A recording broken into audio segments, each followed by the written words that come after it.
All right. As you heard, my confession is that I'm not actually a developer. I'm a tech director.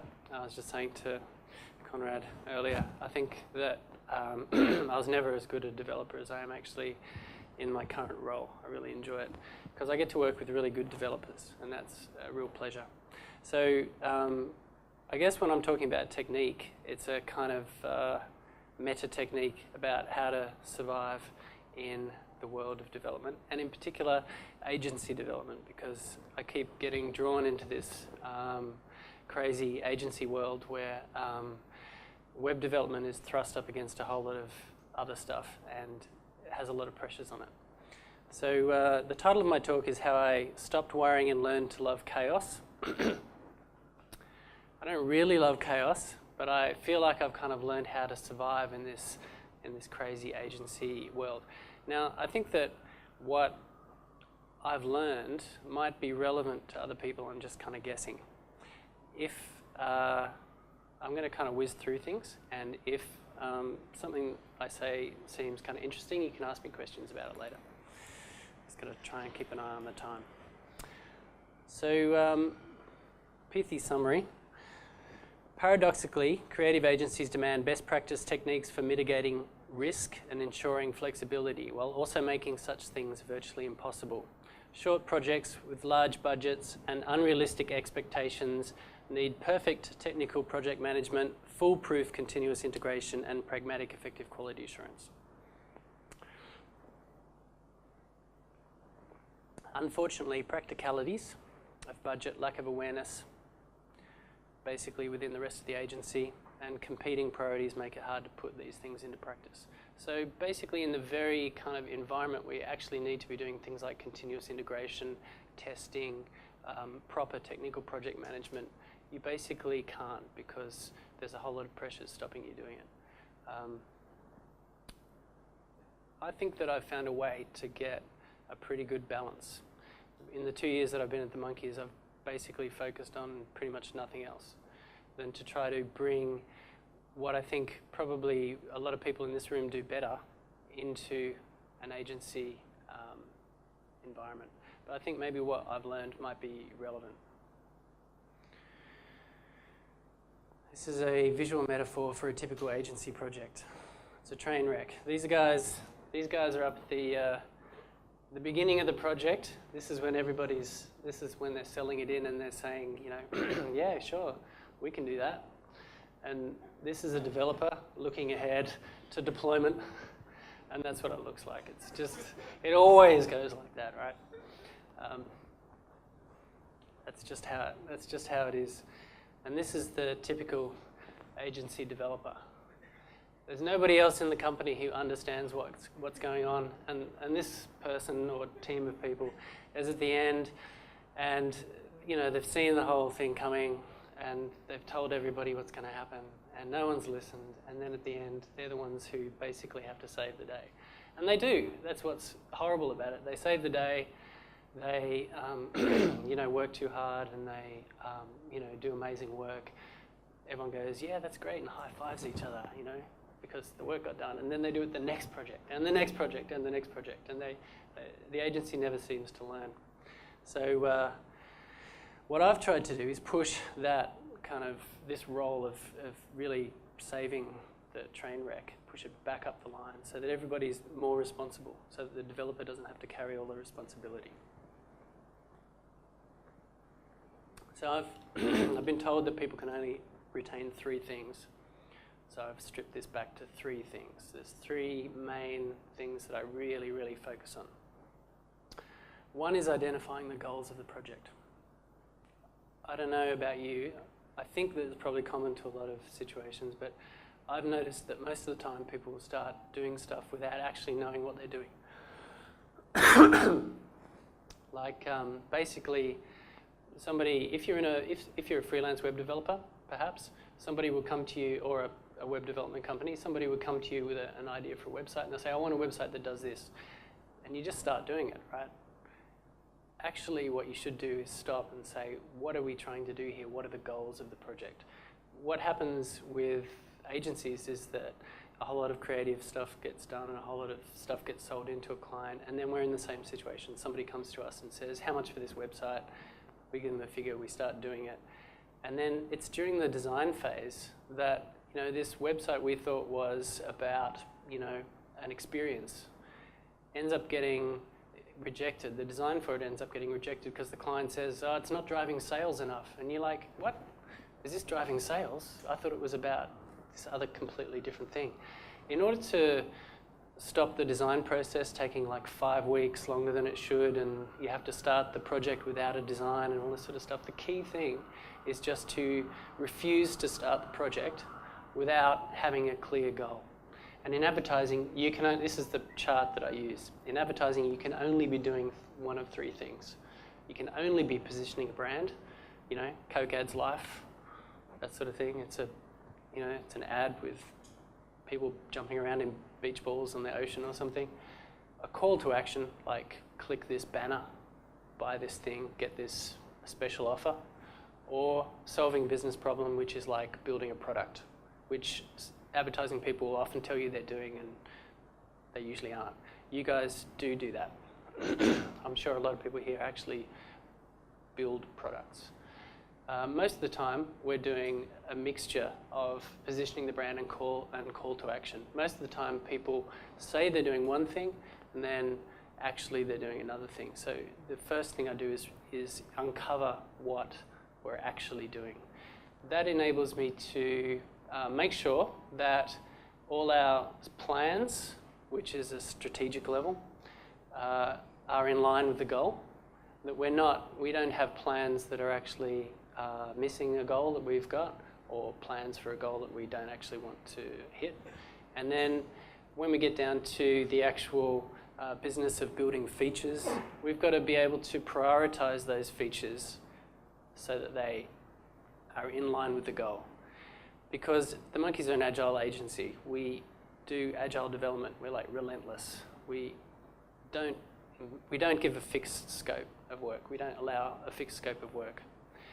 We don't ask suppliers for fixed quotes. We work with too much work on the table, and we do as much of it as we can. So prioritization is crucial, and the only way we can prioritize is if we are absolutely clear about what the goal of the project is.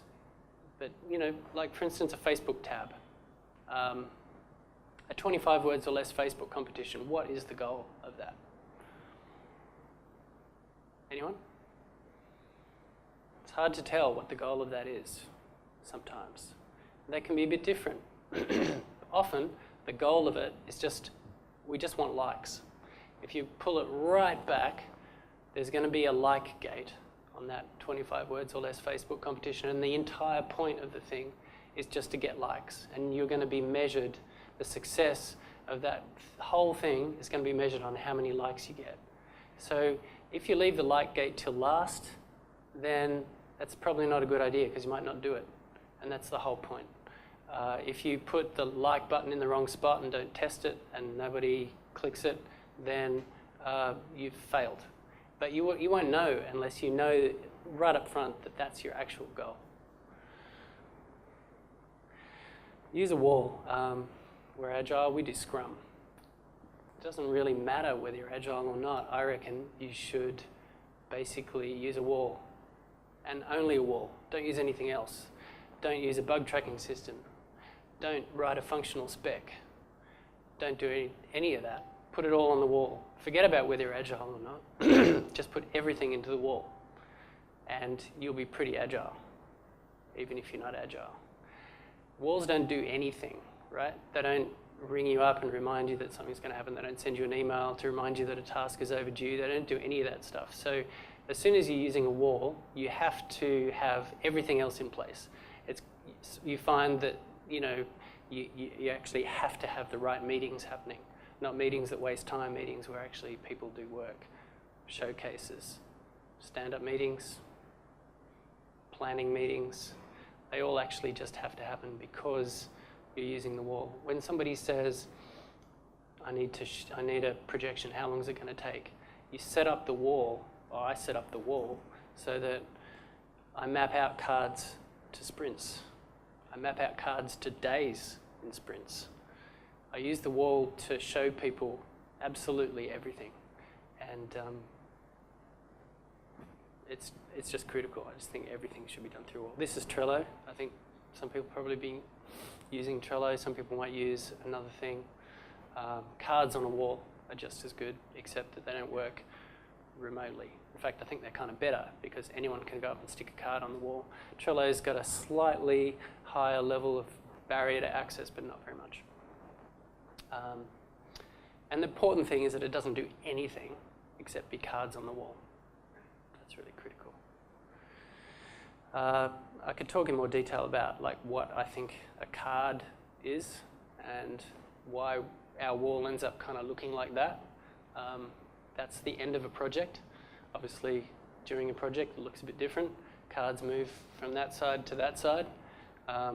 This is a reasonable looking project. There's lots of cards on that side. Automate everything. Everyone is better at this than agencies are. Agencies are pretty bad.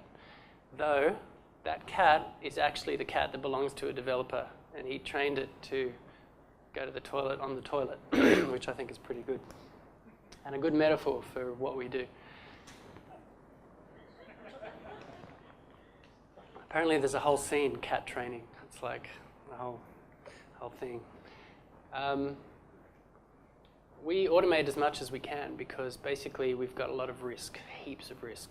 Like I said before at the beginning, we've got a whole bunch of reasons why we should do things like continuous integration, automated deployment, automated testing, decent QA.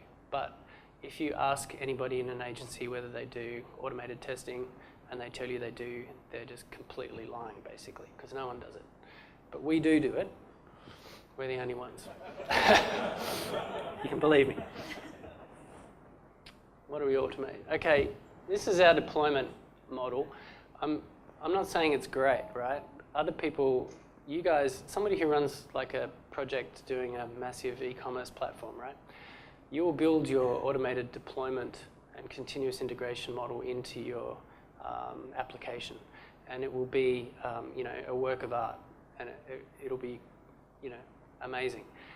What we have to do is find some way that we can do automated deployment for a project that has a 3-day build, that has no budget for automated deployment. We have to do automated deployment with no setup time, 2 hours setup time. So what we do is we use Git.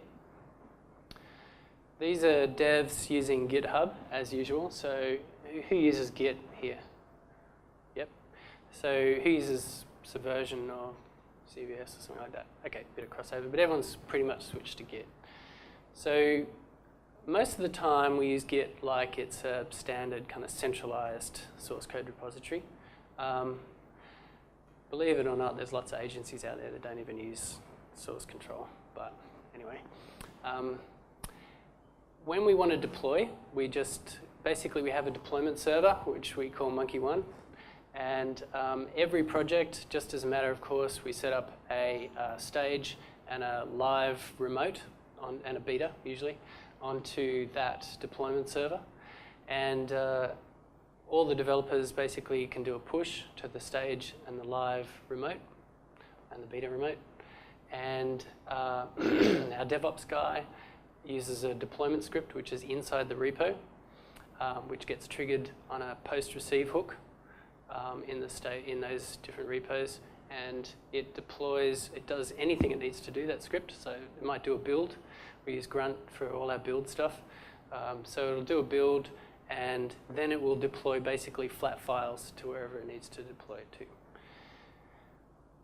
We don't know where we deploy to because we make so many websites and little things. We might have to deploy to a server we set up on AWS, to a client's cloud, to an FTP server somewhere, which we have no control over at all this sort of stuff. So basically it's really important for us that we're deploying flat files, basically, and that's it. So this setup means that we can use the same setup for every project because all our deployment happens on our server, and everything's a flat file by the time it gets to the actual environment. It also means that when we deploy, we're not limited to deploying to one spot. 5 minutes? We've got, we might deploy to a YouTube channel, to a Facebook tab, to a mobile website, and a brand website all at the same time. We might do updates like 3 times a week. So for a 6-week web series or something like that.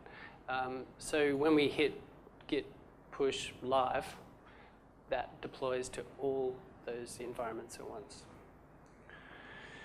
Automated tests. We use, basically we don't do unit testing. No one does unit testing. I don't even think you guys do unit testing, but even if you say you do. Unit testing is about testing single units, absolutely single units, like methods, with nothing else, right? Anything else, as far as I'm concerned, I'm just making this up, right? But anything else that comes into your unit test, if you're testing anything apart from that one method and everything else is a stub, then you've got an integration test. Now, I think that unit tests are a complete waste of time in web development, unless you're doing something really complicated like a massive, platform.